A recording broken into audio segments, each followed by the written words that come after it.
तो चलिए फिर एक हम लोग चॉकलेट केक गनाश केक बनाते हैं।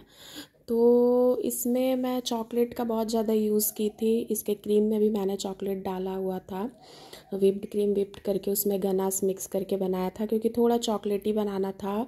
और ये ½ kg का केक था, पर इसको मैं 5 इंच के टिन में बेक की थी। तो ये थोड़ा सा भी गर्म है, क्योंकि इस दिन मैं 3 केक बनाई थी उस दिन। तो ये बिल्कुल आखिरी में ये ऑर्डर आया हुआ था, तो इसको अलग से मुझे बेक करना पड़ा। और मैं सोच रही थी जल्द से बना करके दे ही दूँ। तो ये थोड़ा सा क्रम्बल हो रहा था, और ऐसे भी मैं चॉकलेट प्रीमिक्स जो होता है ना, वो थोड़ा सा क्रम्बल होता है, पर कोई नहीं। जब इसको हम लोग आइसिंग करेंगे ना, तो ये पूरा सेट हो जाता है अच्छे तरीके से। तो इसको बनाने के लिए ½ kg के लिए तो मैंने बताया है ना, 1 कप और 2 बड़े चम्मच मैं यहाँ पे लेती हूँ प्रीमिक्स। और ये मेरा होममेड प्रीमिक्स है, जो कॉन्सेंट्रेट पाउडर से मैं बनाती हूँ ना। इसका जो वीडियो है मेरे चैनल पे ऑलरेडी अपलोड हो चुका है, तो आप लोग जाकर देखिएगा और बनाइएगा, बहुत अच्छा बनता है। और एक और GMS पाउडर वाली जो प्रीमिक्स की रेसिपी है ना, वो मैं चैनल पे लोड की हुई हूँ। और एक और रेसिपी मैं लोड करूँगी, जल्द से जल्द करूँगी। तो यहाँ पे ये मैंने इसको शुगर सिरप से पहले पूरा पोर कर दिया है इसके ऊपर, स्पॉन्ज के ऊपर। ज़रूर ही करना चाहिए, शुगर सिरप ज़रूर डालना चाहिए, इससे मॉइस्ट बनता है केक। और फिर मैं इसमें चॉकलेट जो गनाश बनाया था ना, वो डाली हूँ।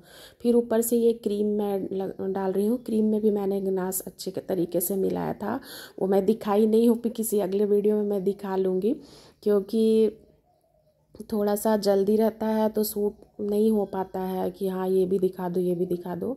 और चॉकलेट केक में मैं हमेशा ये स्ट्रॉबेरी क्रश डालती ही हूँ। आप भी डालिएगा, बहुत अच्छा टेस्ट आता है। ऐसे ब्लैक फॉरेस्ट में तो डालते ही हैं, पर चॉकलेट में भी डालिएगा, बहुत अच्छा टेस्ट आता है।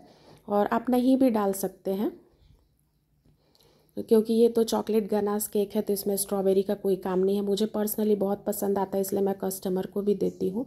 तो उन लोगों को भी बहुत अच्छा लगता है केक का टेस्ट, हो सकता है इसी की वजह से अच्छा लगता हो।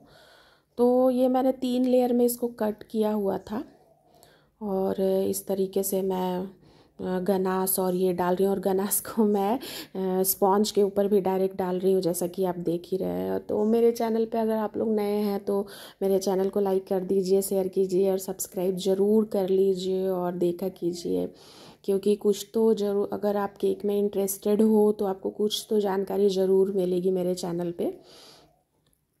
तो और मुझसे क्वेश्चन भी आप पूछ सकते हैं, बिल्कुल मैं सही बताऊंगी, क्योंकि मैं जैसे बनाती हूँ मैं वो आपका सही तरीका बताऊंगी आपको।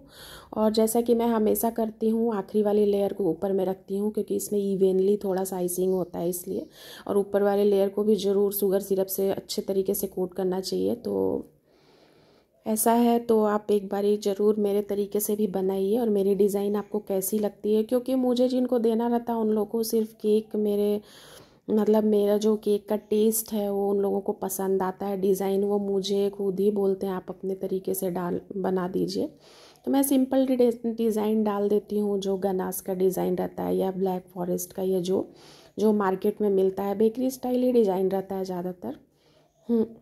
कस्टमाइज केक रहता है तो मुझे वो लोग देते हैं डिज़ाइन, मैं बना कर देती हूँ उस तरीके से भी। तो इस तरीके से देखिए, क्रम कोट ज़रूर करना चाहिए केक को, और फ्रिज में कम से कम 10 मिनट तो ज़रूर रखना चाहिए। तो ऐसे क्या होता है ना, फाइनल आइसिंग बहुत अच्छे तरीके से होता है। तो देखिए इस तरीके से, और थोड़ा कम क्रीम से ही क्रम कोट करना चाहिए। अगर कस्टमर को क्रीम ज़्यादा पसंद है तो आप डाल सकते हैं। तो चलिए फिर इसको हम लोग फ्रिज में, मैं तो आधा घंटे के लिए इसको रख ही दी, क्योंकि मेरा केक गर्म था। ऐसे आप 10 मिनट भी रखेंगे तो चलेंगे। तो चलिए आधे घंटे के बाद मैं फिर से इसका फाइनल आइसिंग करूँ। तो पाइपिंग बैग में भर कर अगर क्रीम डालेंगे ना, तो ये बहुत अच्छे तरीके से इवेनली लग जाता है केक के ऊपर। और बैलेट नाइफ से इस तरह ज़रूर कर लीजिएगा स्क्रैपर लगाने के पहले, ताकि इसका एयर बबल इसमें से निकल जाए। और मैंने क्रीम में भी जो बचा हुआ गनाश था ना, क्योंकि मैंने 3 केक बनाया था उस दिन, तो वो मैं सब इसके क्रीम में ही डाल दी थी अच्छे तरीके से। और थोड़ा सा मैं ऊपर का पोर करने के लिए थोड़ा रखी थी। तो इस तरीके से देखिए, करने से एकदम बिल्कुल शार्प एजेस आ जाते हैं हल्के हाथ से। तो और ये जो डिज़ाइन है ना कॉम लगा कर, ये मुझे बहुत पसंद आता तो मैं बना ही देती हूँ। अगर कोई नई कुछ डिज़ाइन बताता तो मैं ये बनाती ही हूँ। तो चलिए ये मेरा बन के तैयार हो गया। मैं इसको थोड़ी देर के लिए फ्रिज में रख दूँगी क्योंकि उसके ऊपर से मुझे गनाश पोर करना है। और थोड़ा मैं गरम कर लेती हूँ गनाश को, क्योंकि वो बिल्कुल ठीक हो जाता है बाहर भी रखिए तो फिर केक ठंडा रहता है ना तो बहुत अच्छे से पोर होता है इसके ऊपर। थोड़ा गनाश गर्म भी रहता है तो इसको थोड़ा सा पतला आप और कर सकते थे, पर मुझे मोटा ही डालना था, बिल्कुल गाढ़ा गनाश, इसीलिए मैं इस पे कर रही हूँ। और थोड़ा सा ड्रिपिंग भी इसके ऊपर मैं डाल रही हूँ।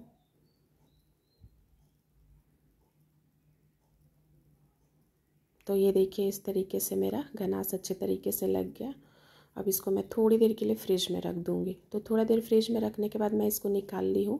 और ये मैं होममेड डार्क चॉकलेट से जो चॉकलेट बनाई थी ना, इसके ऊपर गार्निश कर रही हूँ। तो ये घर का ही बना हुआ है। तो इस तरीके से अब मुझे ऐसे ही सिंपल सा इसके ऊपर कोई शुगर बॉल नहीं डालना था। तो थैंक्स फॉर वॉचिंग।